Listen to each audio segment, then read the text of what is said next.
because this statement by S. Jaishankar includes the line that the fight against terrorism is very important and in all its manifestations. How do you read that, reference in the Foreign Minister of India's opening statement today in this meeting between him and Wang Yi, his Chinese counterpart? And overall, what all do you believe is going to be on the table for this meeting, for the meeting ahead with the Indian NSA, and of course the Prime Minister tomorrow as well? Uday, when it comes to Indo-China relationship, there are major areas of divergence. There is no denial about that. But I think that geopolitics itself is a very changing and a dynamic discourse where nothing is constant. So on one hand, I think it would be made very clear to the Chinese as well that it is also in their interest to have a stable India.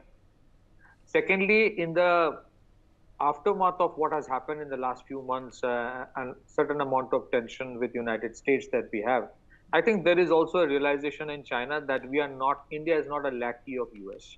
On several occasions, we stood up against United States. It doesn't mean that our problems with China has been sorted out. It is a reality that they do support Pakistan. It is a reality that they give all kind of critical intelligence support to Pakistan and equipment.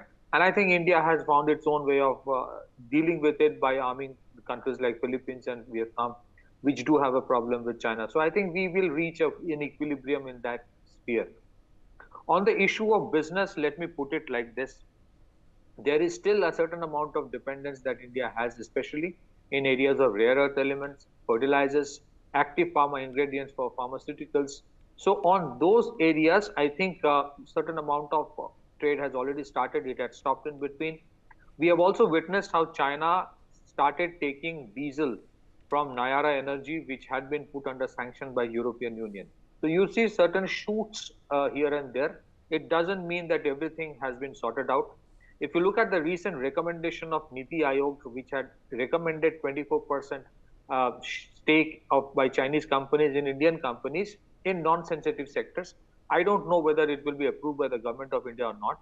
But it appears that in non-sensitive sectors, especially in consumer durables or maybe in renewable energy, I think India would be okay. Government of India would be okay with a certain amount of Chinese investments, provided there is a certain amount of tech transfer as well. It is not just mere assembly. And I think if you look at how or what is happening in case of how China perceives India, China perceives from the Chinese mindset, what I could understand, they look at India as a complete adversary, which means it's a zero-sum game that investments in manufacturing, which was supposed to come to China, will go to India. And that is the perception they have. So I think somewhere the government is working on ensuring that there is a shared interest in both countries when it comes to development of India as a major manufacturing base, which will not compete but will complement Chinese manufacturing, China being a manufacturing hub for the world. So yes, there are major areas of divergence. No one can deny that. And I think those things will remain. The visit by the foreign secretary does not mean that all things have got sorted out. But China being a major country, China being your major neighbor, you need to have a transactional and a working relationship at the same time. One good thing that has happened since 2020 Galwan issue is this, that China has realized that India is not a pushover. You cannot do salami slicing or creeping acquisition in India as they have probably done in South China Sea region. Second is, both the sides have maintained communication. That is an important thing. So I think, yes, as part of the larger discourse, this is one step in the right direction. Will it solve everything? No. Will it help in easing the tension to a little bit? Perhaps yes. Will it improve our relationship with Pakistan? Absolutely not. Will they give up on Pakistan?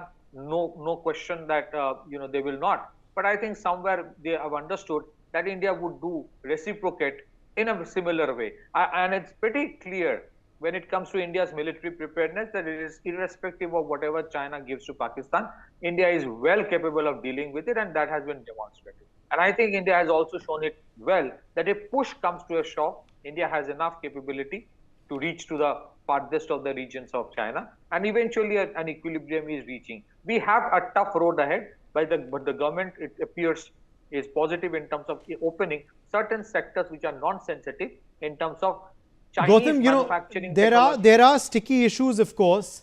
How are we